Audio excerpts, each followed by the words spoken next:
ونعوذ بالله من شرور أنفسنا ومن سيئات أعمالنا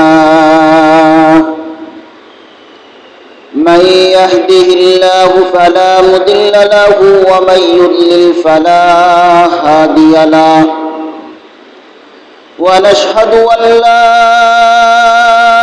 إله إلا الله وحده لا شريك له ونشهد أن سيدنا ومولانا محمدا عبده ورسوله الذي أرسله الله تعالى بالحق بشيرا ونذيرا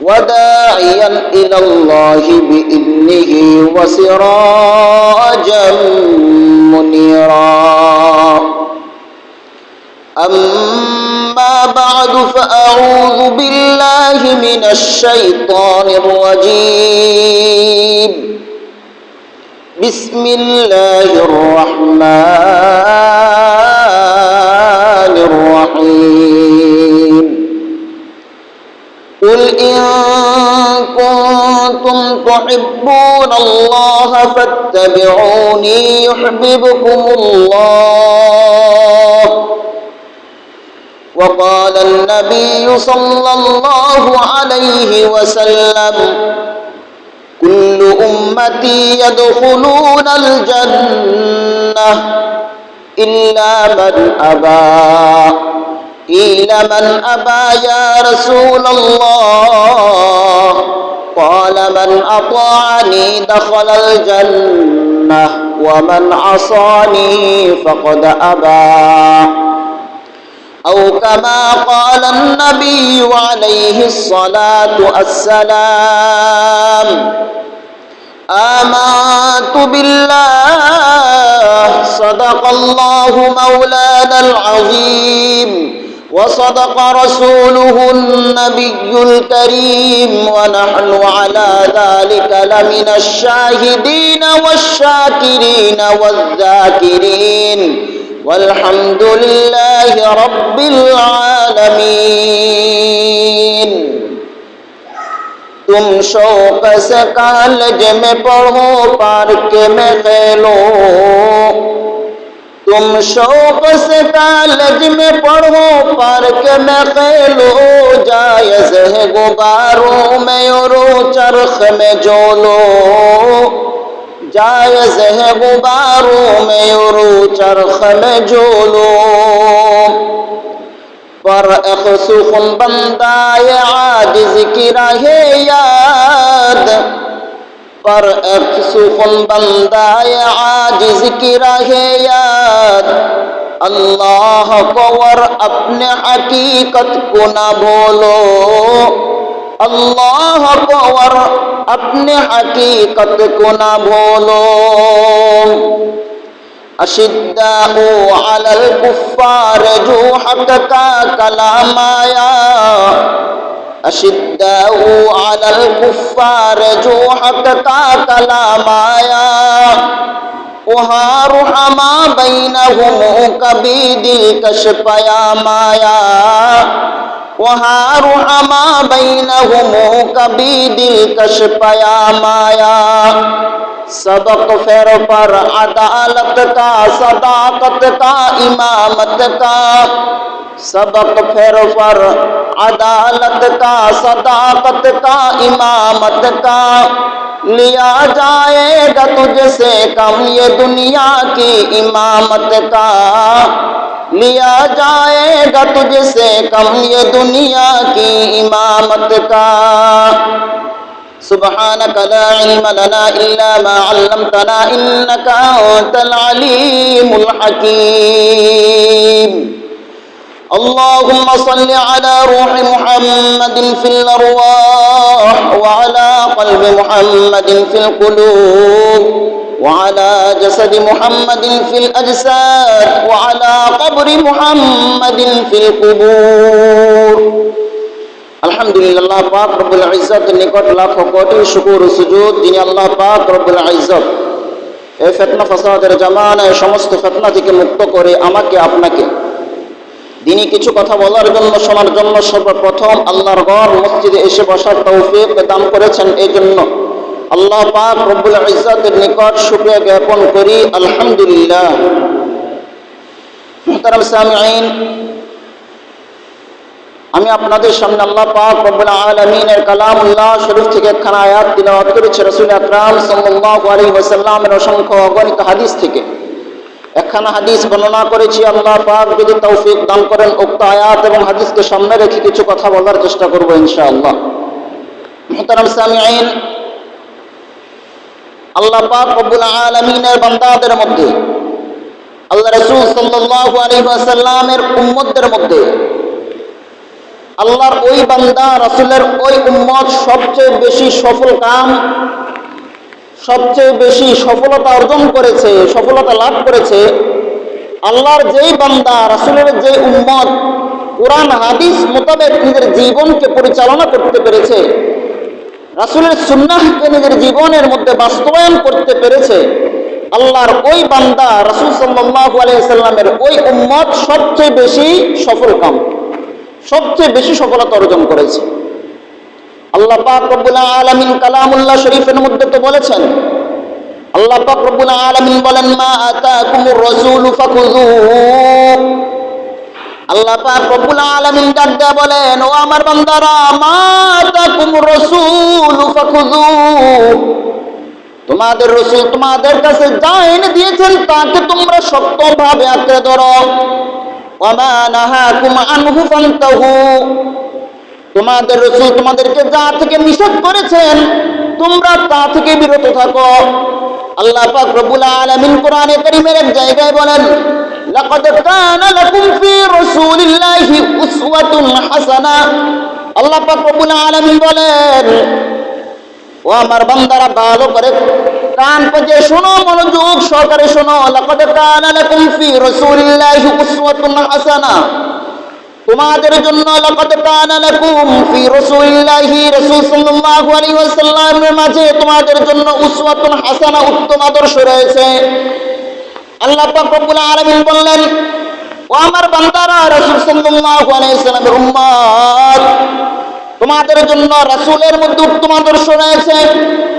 আমেরিকার মধ্যে তোমাদের জন্য উত্তম আদর্শ নাই, পশ্চিমাদের জীবনের মধ্যে তোমাদের জন্য উত্তম আদর্শ নাই, কোন খেলোয়াড়ের মধ্যে তোমাদের জন্য উত্তম আদর্শ নাই, কোন সেলিব্রিটির মধ্যে তোমাদের জন্য উত্তম আদর্শ নাই, কোন নায়ক নায়িকার মধ্যে তোমাদের জন্য উত্তম আদর্শ নাই। আল্লাহ পাক রব্বুল আলামিন বলেছেন, লাকাদ কানা লাকুম ফি রাসূলিল্লাহি উসওয়াতুন হাসানাহ। আল্লাহ পাক রব্বুল আলামিন বলেন, তোমাদের জন্য একমাত্র উত্তম আদর্শ রয়েছে একমাত্র রাসূল সাল্লাল্লাহু আলাইহি ওয়াসাল্লামের মধ্যে। যদি কোনো তোমরা রাসূল সাল্লাল্লাহু আলাইহি ওয়াসাল্লামের সুন্নাহ মোতাবেক নিজের জীবনটাকে বাস্তবায়ন করতে পারো, যদি কোনো তোমরা রাসূল সাল্লাল্লাহু আলাইহি ওয়াসাল্লামের সুন্নাহ মোতাবেক নিজের জীবনটাকে পরিচালনা করতে পারো, তাহলে তোমরা দুনিয়ার মধ্যে সফল, আখিরাতেও সফল। আল্লাহ বললেন, তোমাদের জন্য উত্তম আদর্শ রয়েছে একমাত্র রাসূলের মধ্যে, রাসূলের সুন্নাহকে মানার মধ্যে সফলতা, কোরআন হাদিস মোতাবেক নিজের জীবনটাকে পরিচালনা করার মধ্যে সফলতা। অন্য কোনো জায়গার মধ্যে তোমাদের জন্য সফলতা নাই। যদি কোনো অন্য কোনো জায়গায় রাসূলের জীবন আদর্শ বাদ দিয়ে অন্য কোনো জায়গায় সফলতা থাকতো, তাহলে আল্লাহ পাক রব্বুল আলামিন সেটাও বলতেন। আল্লাহ যেহেতু বলেন নাই, আল্লাহ বলেছেন রাসূলের মধ্যে তোমাদের জন্য সফলতা, উত্তম আদর্শ, অতএব বোঝা যায় দুনিয়া আখিরাতে সফল হতে হলে জীবনটাকে রাসূল সাল্লাল্লাহু আলাইহি ওয়াসাল্লামের সুন্নাহ মোতাবেক দেখানো পথে পরিচালনা করতে হবে যদি সফল হতে চাই আমরা। আর যদি কোনো রাসূল সাল্লাল্লাহু আলাইহি ওয়াসাল্লামের দেখানো পথে নিজের জীবনটাকে পরিচালনা করতে না পারি, তাহলে যেই কাউকে আমরা অনুসরণ করি দুনিয়া তো আমরা সফল হতে পারবো না, আখিরাতেও সফল হতে পারবো না। সফল হওয়ার একমাত্র উপায় আল্লাহ রাসূল সাল্লাল্লাহু আলাইহি ওয়াসাল্লামের দেখানো পথ। আল্লাহ রাসূল সাল্লাল্লাহু আলাইহি ওয়াসাল্লাম আমাদেরকে যে পথ দেখিয়েছেন, কোরআন হাদিস আমাদেরকে যা করতে বলেছেন, যা থেকে নিষেধ করেছেন, সবকিছু যদি মেনে চলতে পারি আমরা, তাহলে আমরা দুনিয়াতেও সফল, আখিরাতেও সফল। আল্লাহ রাসূল সাল্লাল্লাহু আলাইহি ওয়াসাল্লামের তো হাদিস আসছে, রাসূল সাল্লাল্লাহু আলাইহি ওয়াসাল্লাম বলেন, وقال النبي صلى الله عليه وسلم মায়ান নবী সাল্লাল্লাহু আলাইহি ওয়াসাল্লাম বলেন কুল্লু উম্মতি ইয়াদখুলুনাল জান্নাহ। আল্লাহ রাসূল সাল্লাল্লাহু আলাইহি ওয়াসাল্লাম বলেন আমার সব উম্মত জান্নাতে প্রবেশ করবে ইল্লা মান আবা, তবে আমার যে সমস্ত উম্মতরা আমাকে অস্বীকার করলো ওই উম্মতরা জান্নাতে প্রবেশ করবে না। ইল্লা মান আবা ইয়া রাসূলুল্লাহ, সাহাবায়ে কেরাম কষ্ট করলেন ইয়া রাসূলুল্লাহ আপনাকে অস্বীকার করলো কারা? ইল্লা মান আবা ইয়া রাসূলুল্লাহ। মায়ান নবী সাল্লাল্লাহু আলাইহি ওয়াসাল্লাম বলেন ক্বালা মান আতাআনি দাখালাল জান্নাহ, যে ব্যক্তি নাকি যারা আমার যে সমস্ত উম্মতরা আমি নবী অনুসরণ করবে তারা জান্নাতে প্রবেশ করবে। ওমান আসানি ফাকাদ আবা, আর আমার যে সমস্ত উম্মতরা আমাকে আমার অবাধ্যতা করবে আমার অবাধ্য হবে ফাকাদ আবা, তারা আমাকে অস্বীকার করলো। আর আমার যে সমস্ত উম্মতরা আমাকে অস্বীকার করবে কুল্লু উম্মতি ইয়াদখুলুনাল জান্নাহ ইল্লা মান আবা, তারা জান্নাতে প্রবেশ করবে না। যারা রাসূল সাল্লাল্লাহু আলাইহি ওয়াসাল্লামের সুন্নাহ মোতাবেক চলতে পারবে তারা জান্নাতে প্রবেশ করবে, এছাড়া যারা রাসূলের সুন্নাহ মোতাবেক চলতে পারবে না তারা জান্নাতে প্রবেশ করবে না।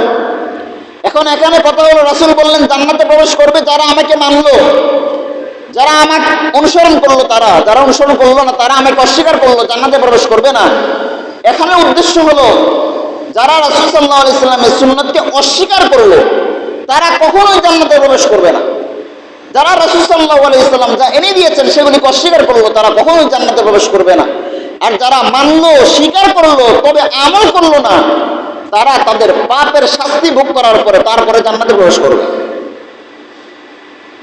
এক হাদিস আছে রাসূল সাল্লাল্লাহু আলাইহি ওয়াসাল্লাম বলেন মান ক্বালা লা ইলাহা ইল্লাল্লাহ দাখালাল জান্নাহ। আল্লাহ রাসূল সাল্লাল্লাহু আলাইহি ওয়াসাল্লাম বলেন যে ব্যক্তি লা ইলাহা ইল্লাল্লাহ বলল, লা ইলাহা ইল্লাল্লাহ বলে আল্লাহর উপর ঈমান আনলো, রাসূলের উপর ঈমান আনলো, পরকালের উপর ঈমান আনলো, আল্লাহ পাক আল্লাহ রাসূল সাল্লাল্লাহু আলাইহি ওয়াসাল্লাম যা কিছুর উপর ঈমান আনার জন্য বলেছেন সেগুলোর উপর ঈমান আনলো, দাখালাল জান্নাহ, ওই বান্দা রাসূলের ওই উম্মত জান্নাতে প্রবেশ করবে। মুহাদ্দিসিনে কেরাম বলেন শুধুমাত্র লা ইলাহা ইল্লাল্লাহ বললে কি জান্নাতে যাবে নাকি? মুহাদ্দিসিনে কেরাম বলেন যদি কোনো ব্যক্তি ঈমানের সাথে লা ইলাহা ইল্লাল্লাহ পড়ে, লা ইলাহা ইল্লাল্লাহর মাধ্যমে ঈমান আনে, তাহলে ওই ব্যক্তি তার যদি কোনো আমল না করে তাহলে কৃতকর্মের শাস্তি ভোগ করার পরে জান্নাতে প্রবেশ করবে। আর যদি কোনো লা ইলাহা ইল্লাল্লাহ বলার পর ঈমান আনলো, ঈমান আনার পরে আমলও করে, তাহলে ওই ব্যক্তি মৃত্যুবরণ করার পর ওই ব্যক্তি জান্নাতে প্রবেশ করবে। যদি কোনো লা ইলাহা ইল্লাল্লাহ বলল মুখে মুখে কিন্তু অন্তরে বিশ্বাস করলো না, অথবা আল্লাহ পাক রব্বুল আলামিনের প্রতি ঈমান রাখলো না, তাহলে ওই ব্যক্তিরা লা ইলাহা ইল্লাল্লাহ বলার পরও জান্নাতে প্রবেশ করবে না। যদি কোনো মনোযোগ ঈমানের সাথে একীন ইখলাসের সাথে লা ইলাহা ইল্লাল্লাহ বলে তাহলে জান্নাতে প্রবেশ করবে তার শাস্তি ভোগ করার পরে, এছাড়া জান্নাতে প্রবেশ করবে না।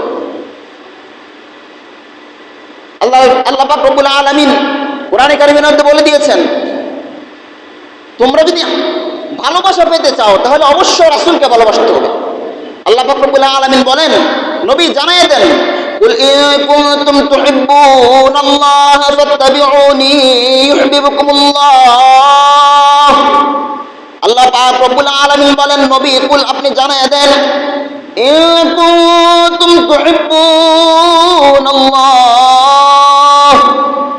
যদি তোমরা আল্লাহকে ভালোবেসে থাকো, যদি তোমরা আল্লাহ পাক রব্বুল আলামিনকে ভালোবেসে থাকো ফাত্তাবিউনি আমি নবীর অনুসরণ করো ইউহিব্বুকুমুল্লাহ, আল্লাহ পাক রব্বুল আলামিন তোমাদেরকে ভালোবাসবেন।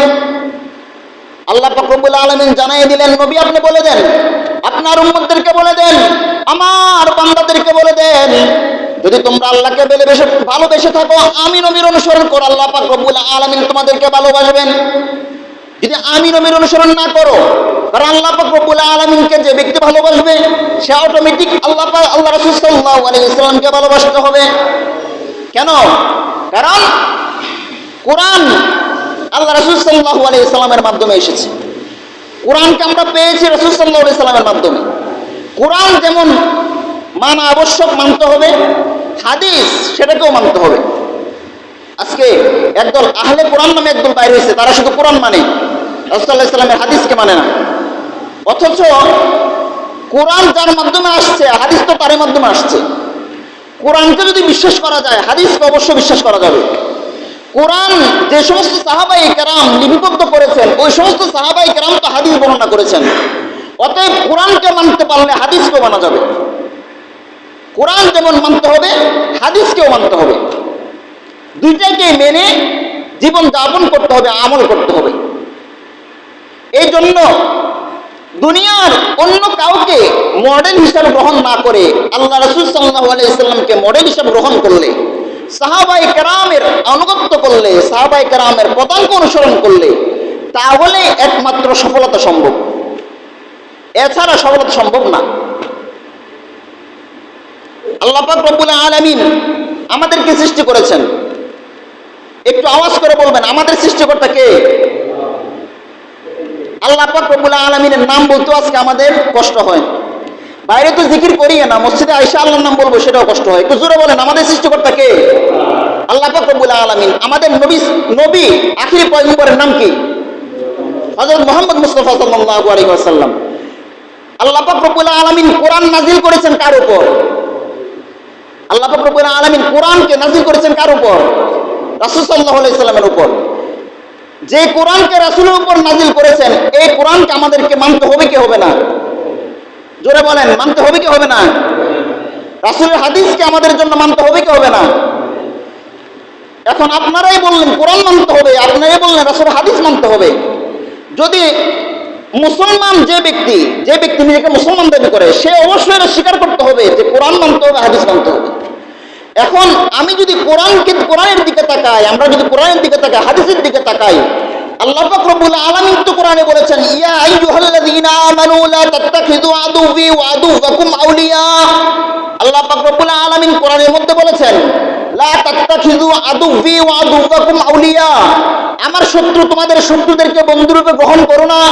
আল্লাহ পাক রব্বুল আলামিন আরেক আয়াতের মধ্যে বলেন, ইয়া আইয়ুহাল্লাযীনা আমানু লা তাত্তাখিযুল ইয়াহুদা ওয়ান নাসারা আউলিয়া। হে ঈমানদার বন্ধুগণ, লা তাত্তাখিযুল ইয়াহুদা ওয়ান নাসারা আউলিয়া। ইহুদি, খ্রিস্টান, কাফের, মুশরিক, বেঈমান, বেদিনদেরকে তোমরা বন্ধুরূপে অন্তরঙ্গ বন্ধু হিসেবে গ্রহণ করো না। রাসূল সাল্লাল্লাহু আলাইহি ওয়াসাল্লাম হাদিসের মধ্যে বলেছেন, মান তাশাব্বাহা বিকওমিন ফাহুয়া মিনহুম। যে ব্যক্তি কোনো জাতির সাথে সাদৃশ্যতা অবলম্বন করলো, সে ওই জাতির অন্তর্ভুক্ত। আরেক হাদিসে রাসূল বলেন, আল মারউ মা'a মান আহাব্বা। যে ব্যক্তি যাকে ভালোবাসে, কিয়ামতের দিন তার হাসর তার সাথে হবে। কোরআন থেকে আমরা বুঝলাম, রাসূল সাল্লাল্লাহু আলাইহি ওয়াসাল্লামের হাদিস থেকে আমরা বুঝলাম, কাফের, মুশরিক, বেদিন, মুসলমানদের দুশমন, রাসূলের দুশমন, আল্লাহর দুশমনদের সাথে অন্তরঙ্গ বন্ধুত্ব সৃষ্টি করা যাবে না, তাদের সাথে অন্তরঙ্গ সম্পর্ক করা যাবে না। কিন্তু আমরা আজকে রাসূলের কোরআনকে বাদ দিয়া, হাদিসকে বাদ দিয়া, রাসূল সাল্লাল্লাহু আলাইহি ওয়াসাল্লামের দেখানো পথকে বাদ দিয়া আজকে আমরা কাফের, মুশরিক, বেদিন, বেঈমানদেরকে আজকে আমরা অন্তরঙ্গ বন্ধু হিসেবে গ্রহণ করতেছি। অথচ যে ব্যক্তিটা নিজেকে মুমিন দাবি করে, যেই ব্যক্তিটা নিজেকে মুসলমান দাবি করে, ওই মুসলমান ব্যক্তির পক্ষে, ওই মুমিন ব্যক্তি, যে ব্যক্তি নিজেকে মুমিন দাবি করে, ওই মুমিন দাবি করে নেওয়ালা ব্যক্তির পক্ষে আল্লাহর কসম, কখনো সে রাসূলের হাদিসের বিরুদ্ধে যেতে পারে না, কখনো সে আল্লাহর কোরআনের বিরুদ্ধে যেতে পারে না। আল্লাহর কোরআনের বিরুদ্ধে গিয়ে, মুসলমানদের বিরুদ্ধে গিয়ে কখনো বেদিন, কাফের, মুশরিক, বেঈমানদেরকে সাপোর্ট করতে পারে না। যদি কারোর মধ্যে বিন্দুমাত্র মুসলমানিত্ব থাকে, আল্লাহ রাসূল সাল্লাল্লাহু আলাইহি ওয়াসাল্লামের হাদিস, রাসূল সাল্লাল্লাহু আলাইহি ওয়াসাল্লাম বলেন, মান রাআ মিনকুম মুনকার ফালিয়ুগাইয়িরহু বিয়াদিহি ফাইন লাম ইস্তাতি ফালিয়ুগাইয়িরহু বিলিসানি ফাইন লাম ইস্তাতি ফালিয়ুগাইয়িরহু বিকলবি ওয়া যালিকা আযআফুল ঈমান। রাসূল সাল্লাল্লাহু আলাইহি ওয়াসাল্লাম বলেন, মান রাআ মিনকুম মুনকার, কেউ যদি কাউকে কোনো খারাপ কাজ করতে দেখো, ফালিয়ুগাইয়িরহু বিয়াদিহি, তাকে হাত দ্বারা বাধা দাও। ফাইন লাম ইস্তাতি, যদি কোনো বাধা দিতে না পারো হাত দ্বারা, ফাবিলিসানি, জবান দ্বারা বাধা দাও। ফাইন লাম ইস্তাতি, যদি কোনো তোমরা জবান দ্বারা বাধা দিতে না পারো, ফাবিকলবি, অন্তর দ্বারা তার কৃত কর্মকে তোমরা ঘৃণা করো, তার প্রতি তোমরা বিরূপ মন্তব্য প্রকাশ করো। আল্লাহ রাসূল সাল্লাল্লাহু আলাইহি ওয়াসাল্লাম হাদিসের শেষ অংশের মধ্যে বলেন, ফাযালিকা আযআফুল ঈমান, এটা হলো ঈমানের সর্বনিম্ন স্তর। এখন যেই ব্যক্তিটা মুসলমান যে ব্যক্তিটা রাসূলের সুন্নাহ মানে না, যে ব্যক্তিটা কোরআন হাদিস অনুযায়ী চলে না, ওই ব্যক্তিটা আবার বিধর্মীদের কাজকে, কোনো নাজায়েজ কাজকে ওই ব্যক্তিরা আবার খারাপও মনে করে না। তাহলে রাসূল বললেন ইমানের সর্বনিম্ন স্তর হলো খারাপ কাজকে বাধা দিতে না পারলে, হাত দ্বারা বাধা দিতে না পারলে, জবান দ্বারা বাধা দিতে না পারলে, ইমানের সর্বনিম্ন স্তর হলো অন্তর দ্বারা ঘৃণা করা। যে ব্যক্তির মধ্যে খারাপ কাজ করার সময়, বিজাতীয়দের খেলতামাশা চলার সময় অন্তরের মধ্যে ঘৃণা না আসে, ওই ব্যক্তিরা নিজেকে এ বিন্দুমাত্র ঈমান আছে এটা দাবি করতে পারে। রাসূল সাল্লাল্লাহু আলাইহি ওয়াসাল্লাম বললেন ঈমানের সর্বনিম্ন স্তর হলো খারাপ কাজকে হারাম মনে করা। যে ব্যক্তিটা বিধর্মীদের খেলাকে, যে ব্যক্তিটা কোনো খারাপ কাজকে, অশ্লীল কাজকে খারাপ মনে করে না, তার মনের মধ্যে এই জিনিসটাতে খারাপ এই চিন্তা উদয় হয় না, ওই ব্যক্তিটাকে নিজেকে বিন্দুমাত্র ঈমান আছে এমন মুসলমান দাবি করতে পারে? পারে? কখনো পারে না। আপনি দেখেন শরীয়ত ওই খেলাকে জায়েজ বলছেন যে খেলার মধ্যে টাকা দিয়ে বাজি ধরা হয় না। ওই খেলাকে জায়েজ বলেছেন যে খেলা নিজেদের ঈমান আমলকে নষ্ট করে না, নিজেদের ইবাদতের মধ্যে বিঘ্নতা ঘটায় না। ওই খেলাকে জায়েজ বলেছেন যে খেলাটাকে শরীয়তের সীমার মধ্যে থেকে খেলা হয়। আপনি ক্রিকেট খেলবেন নিজের শরীর চর্চার জন্য, আপনার সতর ঢেকে আপনি ইবাদতের মধ্যে মশগুল হয়ে দ্বীনের গণ্ডির মধ্যে থেকে, শরীয়তের গণ্ডির মধ্যে থেকে যদি ক্রিকেট খেলতে পারেন, ওই ক্রিকেটকে শরীয়ত অনুমোদন দেয়, ওই ক্রিকেট দেখাকেও শরীয়ত অনুমোদন দেয়। আপনি ফুটবল খেলবেন যদি কোনো আপনার সতর ঢেকে শরীয়তের গণ্ডির মধ্যে থেকে ইবাদতের বিঘ্নতা ঘটায় না, এমন ভাবে যদি আপনি ফুটবল খেলতে পারেন, ওই ফুটবল খেলাকে শরীয়ত অনুমোদন দেয়। কিন্তু এমন খেলা যে খেলা আপনাকে ইবাদত থেকে দূরে সরায় দেয়, এমন খেলা যে খেলা আপনাকে শরীয়তের গণ্ডি থেকে বের করে দেয়, এমন খেলা যে খেলা আপনাকে অপর মুসলমান ভাইকে হত্যা করার প্রতি সাহায্য করে, এমন খেলাকে শরীয়ত কখনো অনুমোদন দেয় না।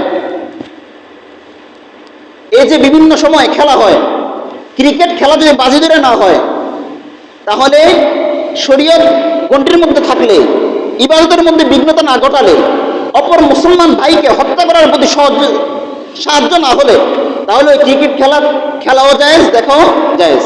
ফুটবল খেলাও সতর থেকে শরীয়তের গণ্ডির মধ্যে থেকে খেলাও জায়েজ, দেখাও জায়েজ। এই যে এখন বিশ্বকাপ খেলা, বাংলাদেশ কি কখনো বিশ্বকাপ খেলছে? বাংলাদেশ কি কখনো বিশ্বকাপ খেলছে? জোরে বলেন না, বাংলাদেশ কখনো বিশ্বকাপ খেলছে? কতটুকু পাগল, মাতাল আর লম্পট বদমাশ ইতর শ্রেণীর মানুষ হলে যে খেলাটার মধ্যে বাংলাদেশ কখনো যায় না, যে খেলাটার মধ্যে নিজের দেমাগ অযথা খরচ হয়, যে খেলাটার মধ্যে নিজের পকেটের টাকা খরচ হয়, নিজের বাবার পকেটের টাকা খরচ হয়, ওই খেলাটা কতটুকু নাদান, বেকুফ, অসহায়, কতটুকু লম্পট মুসলমান হলে ওই খেলাটার মধ্যে সময় ব্যয় করতে পারে? কতটুকু অবুঝ মুসলমান হলে এই খেলাটার মধ্যে নিজেদের সময় ব্যয় করতে পারে? অথচ এই খেলাটা আমাদের কি দিল? এই যে আপনারা খেলা দেখতেছেন, অনেকে মনে করে খেলা না দেখতেছে অসুবিধা কি? আবার অনেকে বলে যে আমার সাথে এর সাথে শরীয়তের কোনো সম্পর্ক নাই, আমি মুসলমান কিন্তু বিনোদনের জন্য দেখি। যেই বিনোদন আপনার মুসলমান ভাইকে হত্যা করার প্রতি সাহায্য করে, যেই বিনোদন কাফেরদেরকে ওই হারাম খেলা উদ্বুদ্ধ করার প্রতি, খেলার প্রতি উদ্বুদ্ধ করে, ওই বিনোদনটা তখন বিনোদনের জায়গায় থাকে না, ওই বিনোদনটা তখন শরীয়তের গণ্ডি পেরিয়ে হারামের গণ্ডিতে চলে যায়। আপনি দেখেন আজকে আপনি খেলা দেখতেছেন, কই খেলতেছে ব্রাজিল আর আর্জেন্টিনা, আর আপনি খেলা দেখতেছেন বাংলাদেশের চিপায় বসে। আর্জেন্টিনা ব্রাজিল আপনাকে কখনো চিনেও না, দেখেও নাই, আপনাকে কখনো দেখেও নাই, চিনেও নাই, অথচ আপনি খেলা দেখতেছেন। এই খেলা ব্রাজিল আর্জেন্টিনার খেলা। একটা কথা মনে রাখবেন, এই যে আপনার বিয়ে হচ্ছে, এই বিয়ের মাধ্যমে তাদের লাভ হচ্ছে, তারা উদ্বুদ্ধ হচ্ছে, এই লাভের টাকা দিয়ে তারা ফিলিস্তিনি মুসলমান ভাইদেরকে হত্যা করার জন্য এই টাকা ওখানে ব্যয় করছে। এই লাভের টাকা দিয়ে বিভিন্ন জায়গায় মুসলমানদেরকে হত্যা করার জন্য তারা ওই টাকা ব্যয় করছে। আল্লাহ পাক রব্বুল আলামিন তো বলেছেন তাআওয়ানু আলাল বিররি ওয়াত তাকওয়া ওয়া লা তাআওয়ানু আলাল ইসমি ওয়াল উদওয়ান। আল্লাহ বলেছেন তোমরা ওই কাজের মধ্যে সহযোগিতা করো যে কাজ তাকওয়া এবং খোদাবির কাজের মধ্যে সহযোগিতা করো, খারাপ অশ্লীল কাজের মধ্যে তোমরা একে অপরকে সহযোগিতা করো না, অথচ আজকে আমরা খেলা দেখার মাধ্যমে, বিভিন্ন টাকা খরচ করার মাধ্যমে আজকে আমরা বেদিন বেঈমান কাফের মুশরিক বেঈমানদেরকে আজকে আমরা অমুসলিমরা আমাদের মুসলমান ভাইদেরকে হত্যা করার প্রতি খেলা দেখার মাধ্যমে তাদেরকে আমরা উদ্বুদ্ধ করছি। এই যে বিভিন্ন বেদিন কাদিয়ানি ইসরায়েলি পণ্য আমরা খাচ্ছি, আমরা তো খাচ্ছি না, শুধু পণ্যটা আমরা খাচ্ছি না, পণ্য খাওয়ার মাধ্যমে আমরা কেমন যেন মুসলমান ভাই রক্ত খাচ্ছি। এই যে আপনার টাকা ব্যয় হচ্ছে, এই ব্যয় হওয়ার টাকাটা দিয়ে তারা আপনার মুসলমান ভাইকে হত্যা করার প্রতি তারা এই টাকাটা ব্যয় করছে একটা অংশ। তাহলে আপনি কেমন মুসলমান? আপনি আরেকজন মুসলমান ভাইকে হত্যা করার প্রতি আপনি নিজের মাথার গাম পায়ে ফেলা টাকা দিয়ে আরেক ভাই মুসলমানকে হত্যা করার প্রতি আপনার সহযোগিতা করছেন। এই জন্য সর্বোচ্চ সতর্ক থাকতে হবে। যে ব্যক্তি নিজেকে মুসলমান দাবি করে, আরে আপনি তো মুসলমান। রাসূল সাল্লাল্লাহু আলাইহি সাল্লাম তো বলেছেন মুসলমানের সর্বনিম্ন কাজ হলো, সর্বনিম্ন ঈমানওয়ালার কাজ হলো খারাপ কাজকে খারাপ মনে করা।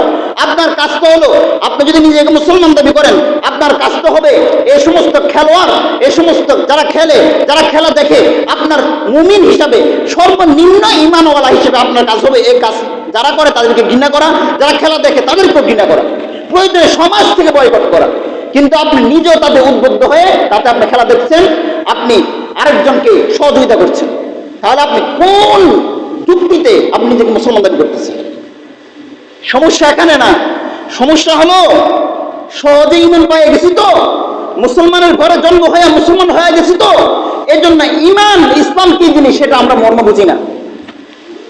যদি সাহাবায়ে কেরামের মতো, হযরত বেলাল হাবশির মতো রাস্তার মধ্যে ঈমান আনার কারণে রাস্তার মধ্যে গলার মধ্যে রশি বেঁধে রাস্তায় ঘোরানো হতো, খাব্বাব রাদিয়াল্লাহু তাআলা আনহুর মতো কষ্ট দেওয়া হতো, হযরত সুমাইয়া রাদিয়াল্লাহু তাআলা আনহার মতো কষ্ট দেওয়া হতো, সাহাবায়ে কেরামের মতো অকথ্য নির্যাতন সহ্য করা লাগতো, তখন বুঝতাম ঈমান কি জিনিস, তখন আমাদের বুঝে আসতো ইসলাম কি জিনিস, তখন আমাদের বুঝে আসতো বাপের ঘরে মুসলমানের ঘরে জন্মগ্রহণ করলে মুসলমান হওয়া যায় না।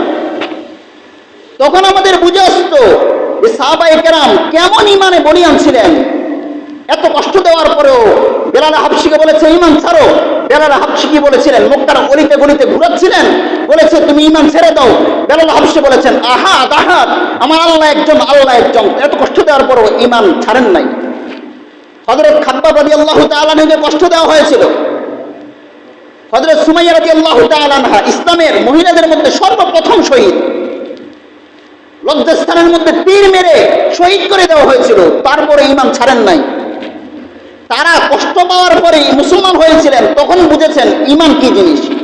আবু বকর সিদ্দিক রাদিয়াল্লাহু তাআলা আনহু মক্কার মধ্যে সম্ভ্রান্ত পরিবারের ছিলেন, নাম দাম ছিল, ঈমান আনার কারণে তাকেও কষ্ট সহ্য করতে হয়েছিল, ঈমান ছাড়েন নাই। তারা বুঝেছিলেন ঈমান কি জিনিস, তারা বুঝেছিলেন ইসলাম কি জিনিস, রাসূলের মহব্বত কি জিনিস, আল্লাহর মহব্বত কি জিনিস। মুসলমানের ঘরে জন্ম গ্রহণ করার কারণে অটোমেটিক মুসলমান হয়ে গেছে, এর জন্য আমরা ঈমানের দৌলত কি জিনিস বুঝি না। আল্লাহ ইকবালতে বলেছেন ওজো মে তুম হো মুসলমান তু তামাদ্দুন মে হুনো, তুম মুসলমান হো তুমি দেখ কর শর্মা ইয়াহুদ। আরে তুমি তো এমন মুসলমান, তোমাকে দেখে এখন ইহুদিরাও শরম পায়, ইহুদিরাও লজ্জা পায়, এ কি মুসলমান নাকি অন্য কিছু? মুসলমানিত্ব আমাদের মাঝে নাই। আজকে আমাদের মা বোনদের মাঝে মুসলমানিত্ব নাই, পর্দা পুশিদা নাই। সাহাবায়ে কেরামের যুগে, ইসলামের সোনালী যুগে, তাবিন তাবিঈন আইনে মুস্তাহিনদের যুগে ওই সমস্ত মায়েরা, ওই সমস্ত মা বোনেরা সাচ্চা মুসলমান ছিলেন, পবিত্র নারী ছিলেন। এই জন্য তাদের ঘরের মধ্যে তারিক বিন জিয়াদের মতো, সালাউদ্দিন আইয়ুবীর মতো, নুরউদ্দিন জঙ্গির মতো, মুহাম্মদ বিন কাসিমের মতো, মুহাম্মদ আল ফাতিহের মতো, ইমামে আজম আবু হানিফার মতো, ইমাম শাফিঈর মতো, ইমাম মালিকের মতো, ইমাম আহমদ ইবনে হাম্বলের মতো এত ইসলামের মহামনীষী সিপাহ সালার জন্মগ্রহণ করেছেন। আজকে আমাদের মা বোনরা পুত পবিত্র না হওয়ার কারণে, আজকে আমাদের মা বোনরা ইসলাম অনুযায়ী না চলার কারণে, আজকে আমাদের মা বোনদের গর্ভের মধ্যে মদখুর, সুদখুর, ঘুষখুর, নালায়েক, নাকান্দা, চাঁদাবাজ, ধর্ষক জন্মগ্রহণ করে। যদি আজকে আমাদের মা বোনরা ইসলাম অনুযায়ী চলতো, আমাদের বাবারা হালাল কামাই করে নিজেদের সন্তানকে ভরণ পোষণ করত, নিজেদের সন্তানের দেখভাল করত, তাহলে আমাদের সন্তান, আমাদের মা বোনদের গর্বের মধ্যেও, আমাদের বাবাদের গর্বের মধ্যেও আজকে তারিক বিন জিয়াদের মতো, সালাউদ্দিন আইয়ুবীর মতো, নুরুদ্দিন জঙ্গির মতো, মুহাম্মদের ফাতিহের মতো, মুহাম্মদ বিন কাসিমের মতো এত ইসলামের সিপাহ সালার মুজাহিদ আমাদের মা বোনদের মধ্যেও জন্মগ্রহণ করত। সাহাবায়ে কেরাম, সাহাবী হওয়ার যে একটা অপশন ছিল সেটা বন্ধ হয়ে গেছে। কারণ সাহাবী হতে আল্লাহ রাসূল সাল্লাল্লাহু আলাইহি ওয়াসাল্লামকে ঈমান অবস্থায় দেখতে হয়। যেহেতু রাসূল নাই, সাহাবী হওয়ার, তাবি হওয়ার অপশন বন্ধ হয়ে গেছে। কিন্তু আল্লাহ ওয়ালা হওয়া, মর্দে মুজাহিদ হওয়া, মুহাম্মদ বিন কাসিম, মুহাম্মদ বিন ফাতিহ হওয়া, নুরুদ্দিন জঙ্গির মতো, সালাউদ্দিন আইয়ুবীর মতো মর্দে মুজাহিদ ইসলামের সিপাহ সালার হওয়ার যে সুযোগ, সেটা বন্ধ হয়ে যায় না। আমরা বন্ধ করে দিয়েছি। আমরা হালালকে হালাল খাই না, হালালকে হালাল মনে করি না, হারামকে হারাম মনে করি না। আমাদের মা বোনটা পর্দা পশিদের মতো চলে না। মসজিদে আজান চলে, আমরা দোকান পাড়ের মধ্যে বসে বসে খেলি, আড্ডা দেই, খেল তামাশা করি। মসজিদে আজান চলে, আমরা জায়গায় জায়গায় বসে মোবাইলের মধ্যে গেমস খেলি। মসজিদে আজান চলে, কতটুকু নালায়েক, নাখান্দা, বেশরম, বেহায়া, নির্লজ্জ মুসলমান। আরে বেটা, তোমার মুসলমান দাবি করার তোমার যোগ্যতারা কই? মসজিদের আজান তোমার কানের মধ্যে যায়, সে আজানটা তোমাকে মসজিদে পর্যন্ত আনতে পারে না, কেমন মুসলমান তুমি? যে আজান, যে মুসলমান নিজেকে মুসলমান দাবি করে, একটা আজান দেখেন, আল্লাহ পাক রব্বুল আলামিন বলেছেন, আল্লাহ মুয়াজ্জিন আজান দেয় তখন কি বলে? আল্লাহু আকবার, আল্লাহ সবচেয়ে বড়। আর ওই নালায়েক, নাখান্দা, কপাল পোড়া মুয়াজ্জিন বলে আল্লাহু আকবার, আল্লাহ সবচেয়ে বড়। আর ওই গেমস খেলে, বুঝাইতেছে যে আল্লাহ সবচেয়ে বড় না, আবার গেমস সবচেয়ে বড়। মুয়াজ্জিন বলে আল্লাহু আকবার, ওই কপাল পোড়া দোকানদার দোকান খোলা রাখা, সে বুঝাইতে চায় না আল্লাহ বড় না, আমার দোকান বড়। আর মুয়াজ্জিন বলে আল্লাহু আকবার, আল্লাহ বড়। আর কমবখ নালায়েক, নাখান্দা ক্ষেতের মধ্যে কাজ করে, সে বুঝাইতে চায় আল্লাহ বড় না, আমার ক্ষেতের কাজ বড়। মুয়াজ্জিন বলে আল্লাহু আকবার, আল্লাহ বড়। আর যারা কাজকর্মে লিপ্ত, তারা বুঝাইতে চায় আল্লাহ বড় না, আমার কাজ কাম বড়। যদি সত্যি আল্লাহ বড় হতো, তাহলে কেমন মুসলমান সে আজানটুকু তাকে মসজিদে আনতে পারে না? কেমন মুসলমান সে তার ইমানের মধ্যে গিয়ে এতটুকু ধাক্কা দেয় না? সাহাবায়ে কেরাম তেমন ছিলেন। আজান হয়ে গেছে, কাজ শেষ। কাজ যদি মাঝখানে এসে থামে থাকে, বাস এখানেই, আজানের পরে, নামাজের পরে আবার শুরু হবে কাজ। যদি এমন আমরা হতাম, তাহলে জায়গায় জায়গায় মুসলমান আজকে নির্যাতিত হতো না। যদি আমরা সাহাবায়ে কেরামের আদর্শকে আঁকড়ে ধরতে পারতাম, রাসূল সাল্লাল্লাহু আলাইহি ওয়াসাল্লামের আদর্শকে আঁকড়ে ধরতে পারতাম, তাহলে এখনো মুসলমান ওই সময় ইসলামের সোনালী যুগের মতো এখনো মুসলমান মাথা উঁচু করে বাঁচতে পারত। কিন্তু এখন কাফের মুশরিক বেঈমানরা মুসলমানদেরকে একানাও করে না। কেন করে না? কারণ তারা জানে তাদের মধ্যে ইমানের যে একটা নূর ছিল, ওই নূরটা তাদের মধ্যে নাই, বিলুপ্ত হয়ে গেছে। এই জন্যই যদিও আমরা বলি বাংলাদেশের মধ্যে 90% মুসলমান বা 95% মুসলমান, কিন্তু আপনি দেখেন বাংলাদেশের মধ্যে প্রকৃত ঈমানওয়ালা 30% 40% পাওয়া যায় কিনা সেটাও খুঁজে দেখতে হবে। যদি 30% 40%ও থাকতো, তাহলে বাংলাদেশের মধ্যে রাসূলের বিরুদ্ধে কথা বলতে পারতো না, বাংলাদেশের মধ্যে আল্লাহকে নিয়ে কটু কথা বলতে পারতো না, কোরআনকে নিয়ে কটু কথা বলতে পারতো না, আযানকে নিয়ে বলতে পারতো না, নামাজকে নিয়ে কটু কথা বলতে পারতো না। তারা পারে, তারা সেই সক্ষমতা রাখে। এটাই প্রমাণ করে যে আমাদের বাংলাদেশের মধ্যে 90% 95% নামে মুসলমান, কামে 30% 40%ও নাই। এই জন্য মুসলমান হিসেবে, এই জন্য রাসূলের উম্মত হিসাবে, আল্লাহর বান্দা হিসাবে সব কিছু বাদ দিয়ে যে কাজ করলে আল্লাহ খুশি, আল্লাহর রাসূল খুশি, যে কাজ কোরআন হাদিস মোতাবেক হয়, রাসূলের সুন্নাহ মোতাবেক হয়, ওই কাজ করতে পারাটাই একজন আল্লাহর বান্দার, রাসূলের উম্মতের জন্য সফলতা। আল্লাহ পাক রব্বুল আলামিন বলেছেন, রাসূলের মধ্যে তোমাদের জন্য উত্তম আদর্শ। আর্জেন্টিনা, ব্রাজিল, অন্যদের মধ্যে তোমাদের জন্য উত্তম আদর্শ নাই। এর জন্য সব কিছু পরিত্যাগ করে আসুন আমরা রাসূলের সুন্নাহ মোতাবেক, কোরআন হাদিস মোতাবেক নিজের জীবনকে পরিচালনা করি। আল্লাহ পাক রব্বুল আলামিন আমাদেরকে